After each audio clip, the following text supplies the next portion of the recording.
মহিলাসকলক আমি 3 দিনীয়াকৈ এটা প্ৰশিক্ষণো দি গৈ থাকিম যতে প্ৰশিক্ষণ শেষ হয় তাতে আমি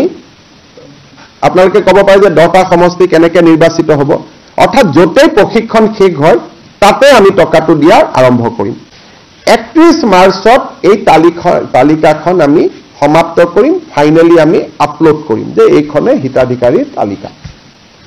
1 এপ্ৰিল তাৰিখে বিহালী বিধানসভা সমষ্টিত আমি প্ৰথম হিতাধিকাৰীসকলক এই আঁচনিৰ প্ৰথম 10,000 টকাৰ কিস্তি প্ৰদান কৰিম বিহালী সমষ্টিত 23,000 মহিলা এই আঁচনিটোৰ বাবে ইতিমধ্যে নিৰ্বাচিত হৈছে আৰু এই 23,000 মহিলাক আমি একোখনকৈ চেক দি আমি তেওঁলোকক সিদিনাখনে সভাতে আমি তেওঁলোকক চেক এখন দি দিম কোনোবা চৰকাৰী কৰ্মচাৰীৰ পত্নী আছে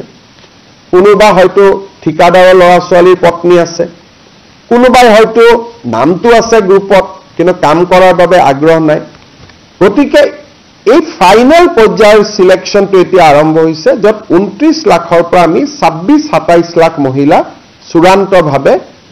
নিৰ্বাচিত হ'ব 30 মাৰ্চ তাৰিখৰ ভিতৰত যেহেতু বাজেট 1 এপ্ৰিলৰ পৰা আৰম্ভ হ'ব 31 মাৰ্চৰ ভিতৰত আমি 29 লাখৰ পৰা ফাইনেল যেটো চেকিং চৰকাৰী কৰ্মচাৰীৰ পত্নী চৰকাৰী কৰ্মচাৰীও তৃতীয় আৰু চতুৰ্থ শ্ৰেণীটো আমি ল'ব দিছো যে তৃতীয় আৰু চতুৰ্থ শ্ৰেণী যদি হয় তেওঁলোকে লগ কোনো আপত্তি নাই দ্বিতীয় আৰু প্ৰথম শ্ৰেণীক আমি মাইনাস কৰিছো ঘৰত যদি বাস ট্ৰেক্টৰ আছে সেইটো আমি মাইনাস কৰিছো 3 চকীয়া বাহন আমি মাইনাস কৰা নাই 4 চকীয়া বাহন মাইনাস কৰিছো এনেকে খুব লিবাৰেল সিস্টেমেদি আমি 29 লাখৰ পৰা কিমান কমে আমি চাম হয়তো 1 লাখো কমিব পাৰে